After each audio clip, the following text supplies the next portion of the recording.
So a federal judge in Florida took one look at the legal brief Donald Trump filed complaining about the Mar-a-Lago search warrant, and the judge said, in substance, "What are you talking about?"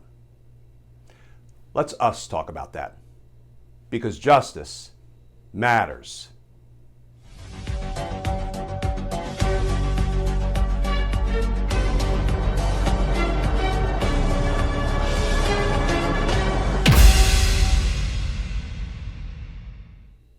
Hey all, Glenn Kirshner here.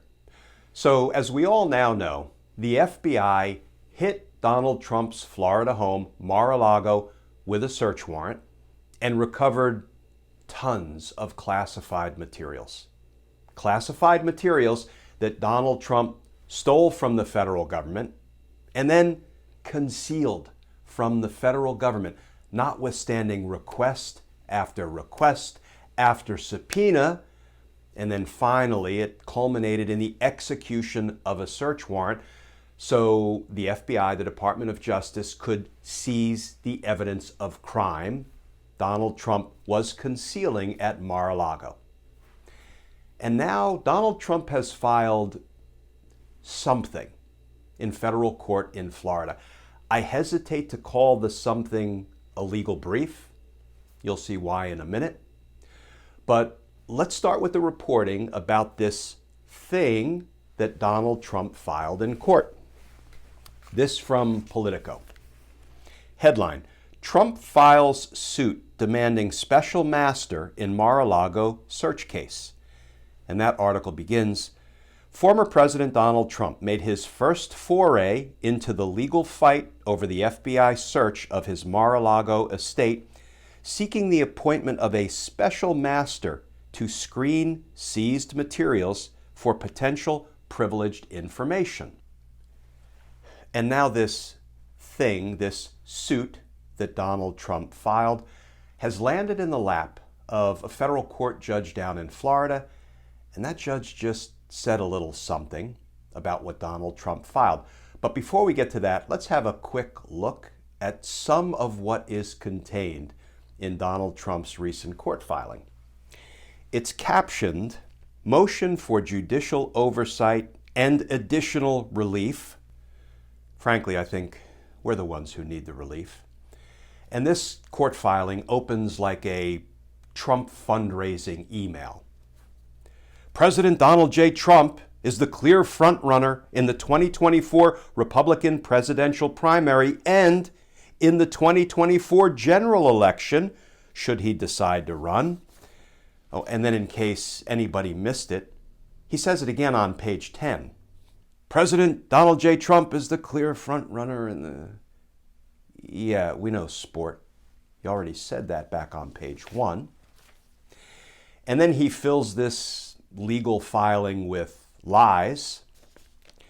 Why raid my home with a platoon of federal agents when I have voluntarily cooperated with your every request? No, that's a lie.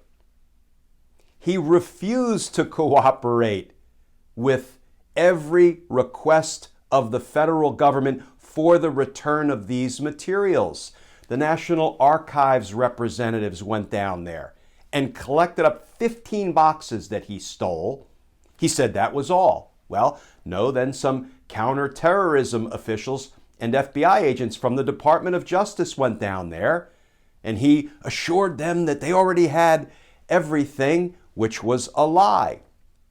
So then a federal grand jury subpoenaed the materials that Trump was wrongfully concealing at Mar-a-Lago, and he refused to give them up, which is why they had to resort to a search warrant. So he fills this court filing with lies. More lies like, why have you refused to tell me what you took from my home? That's a lie, because the FBI provided him with an inventory, a property receipt listing what they had taken.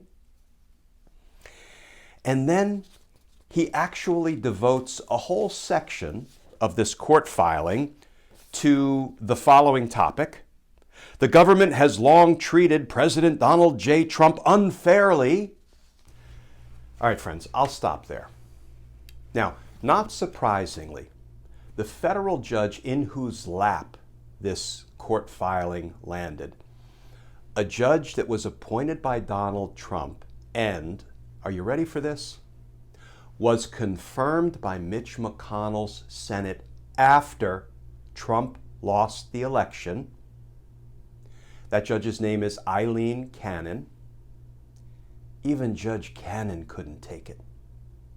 She entered what's called a minute order or a paperless order, which is just sort of a short summary order or ruling that gets dropped right on the public docket for all to see. And in Judge Cannon's minute order, she says in substance the following about Donald Trump's court filing. Can you please elaborate? That's a nice word being used there by Judge Cannon. Can you please elaborate on the following? How about you assert the basis for the exercise of this court's jurisdiction? How about you set out the framework applicable to the exercise of this court's jurisdiction? How about you tell me the precise relief you're seeking? Oh, and by the way, you do know there's a related matter pending before Magistrate Judge Reinhardt. You know, the whole question of whether the Mar-a-Lago search warrant affidavit should remain sealed or be unsealed in part or in whole. You did know about that when you filed this motion, right? So maybe this motion more properly should be consolidated, sent over to Magistrate Judge Reinhardt. So friends, can I just translate all of that from judicial speak to English? In substance, what Judge Cannon is telling Trump's legal team is take back this piece of legal trash and file a proper brief. And maybe Judge Cannon is saying that because justice matters. We'll see. Friends, as always, please stay safe, please stay tuned, and I look forward to talking with you all again tomorrow.